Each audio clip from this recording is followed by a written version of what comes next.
I'm a patient at a hospital that's been closed for the past 4 years. Part 5. It's getting harder and harder to keep my timeline straight. I can't remember what came first and what followed. This notebook has become a lifesaver, more like a sanity saver. If I forget things, if I can look back, and I can trust only myself with what's true and what's not. It's not that the others are purposely lying to me. They just don't know what they're saying sometimes. Thoughts are put into their heads, and they start to believe them. It's sometimes hard not to. I woke up in the room I woke up in the first time. I wasn't strapped in, at least. I tried to get up, but as soon as I lifted my head, excruciating pain came from what felt like the inside of my brain. I instinctively put my hand on my head and felt a bandage. What the fuck? I rolled off the bed onto my feet and stumbled across to the bathroom area. I looked in the mirror above the sink and saw my head was wrapped in gauze. Fear trickled down my body. What did they do to me? Don't worry, from what I heard, they couldn't get in. I turned to see Cody standing in the doorway. Get in what? Your head. This is good news. Normally, if they don't get in the first time, they won't try again. Too complicated or something. Well, that's a real... As I was saying my sarcastic remark, nausea surrounded me. My tongue started to feel heavy, and I knew I needed to stick my head in the toilet if I didn't want a mess all over me. I made it in time and began to vomit profusely. Cody held my hair back. When I was finished, he handed me a glass of water. Thank you. Yeah, it happens to all of us. I was grateful for Cody at that moment. He reminded me that humanity still existed, even in this fucked up hospital. Attention to all patients. Please report to the group therapy room. Cody gestured me on. Come on, I'll show you where it is. I was still feeling unstable on my feet, with a pounding headache, and most likely dehydration. So Cody held me around the waist. We were the last to arrive. The chairs were placed in a circle. The room had huge windows, and once again, it was dark outside. Cody whispered in my ear, "Don't flinch, and try not to get called on." I looked at him with a puzzled face. He mouthed back, "Trust me." I sat down in the closest available chair. "Patients, please take a seat." It was a nurse who injected me earlier. It was not hard to kill her with my bare hands in that moment. The only thing that was holding me back was my excruciating headache. When I moved too quickly, I would get dizzy. The couple of people who were standing or twirling around found a chair and sat down. Thank you. Let's begin today's group. She looked around the room.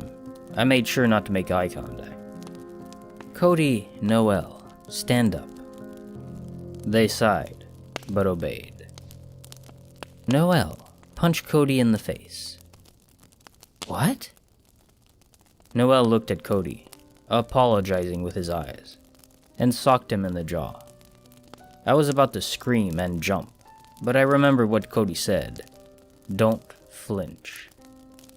I grabbed the sides of my chair for stability and looked in the direction of Noel and Cody, but focused on the wall behind them, so I wouldn't see what was going to happen next.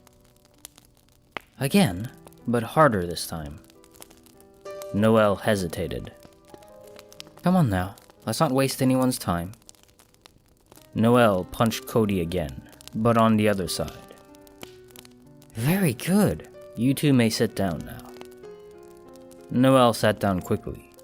Cody, holding his face, spat some blood on the floor and went back to his seat. Nurse Maddox began looking at all 10 of us with a twisted smile. Does she get off on this shit? Does pain make her feel good? I started wondering again why they would possibly need 10 skin samples from my leg.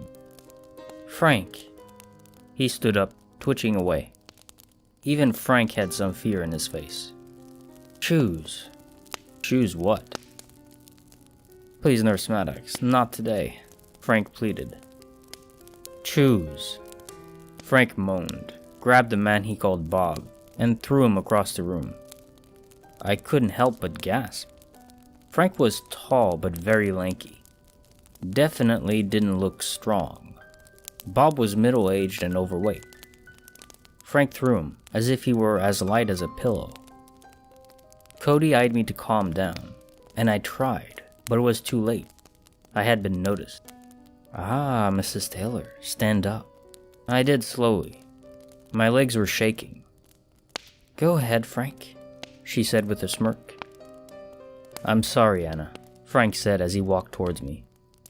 Behind him, Bob got up from where he landed and sprinted to Frank, jumped on his back, and bit Frank between his neck and shoulder. Frank screamed, grabbed Bob off his back, and threw him again. Bob got up and attempted to pounce on Frank again. Just then, Edith got up and punched Billy in the stomach. June got up from her seat and started twirling in the corner. Cody and Noelle backed their chairs up against the wall. I was still standing, and decided to go against the wall as well.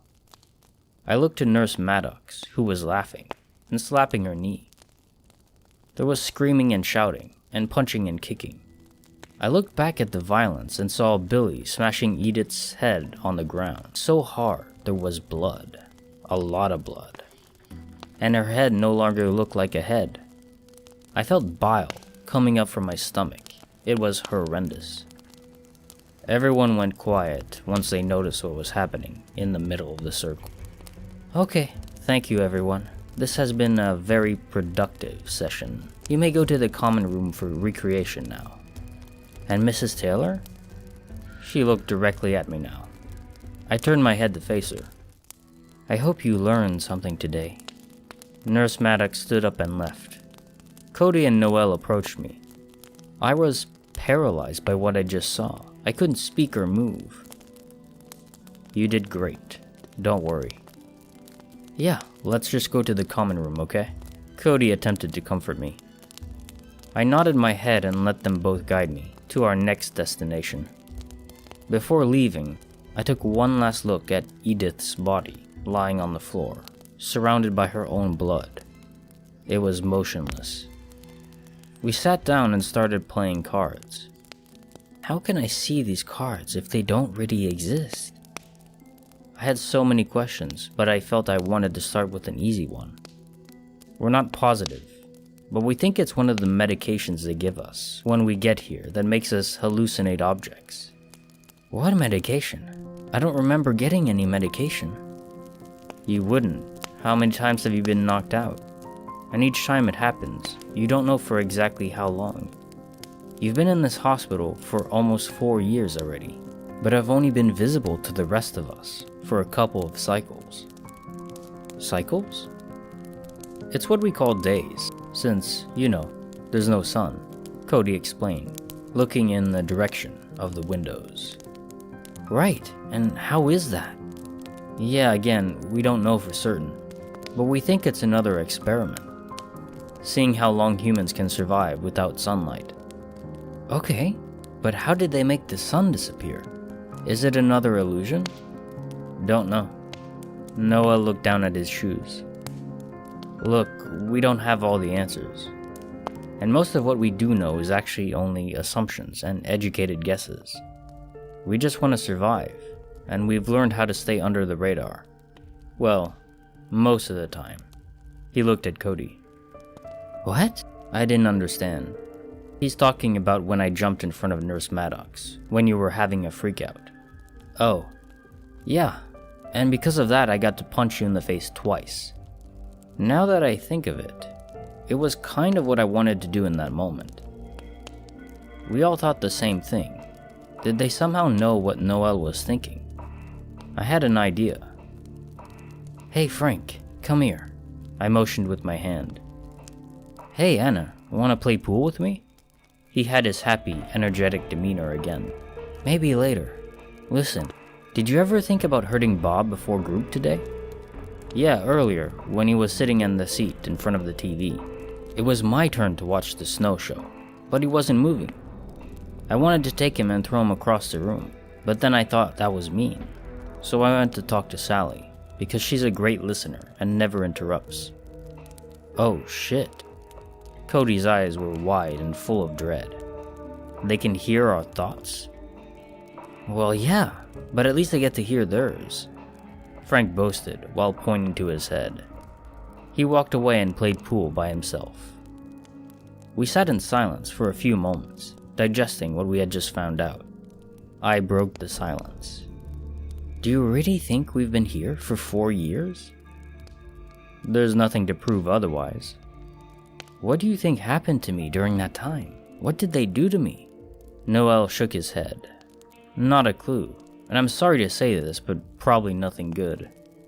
I thought about all the terrible things that could be done in 4 years' time. I came to a decision. Guys, I know you've probably said this already and heard it a million times, but I'm getting out of here. They both chuckled. No, I'm serious. Okay, Cody humored me. You're getting out. How? All we need to do is figure out how to get to the first floor. Noel perked up. We? What do you mean, we? Of course, we. Are you telling me you'd rather be a lab rat for the rest of your life than die trying to escape? It sounds bad when you say it like that. She's right, man. We have nothing to lose but our shitty lives in this shitty situation. Cody motioned to the room and the people in it. Cody and Noel both nodded in agreement. Okay, so say we get to the first floor. How does that guarantee an escape? Let's start with getting to the first floor. My eyes are tired. I can barely keep them open. It's weird because I think I just woke up from sleeping. I can't remember. Maybe I should just go sleep for now. I'll write more when I'm rested. This is Kinetic Symphony. If you've enjoyed this narrated story, please subscribe and like the video to help me grow. Thank you.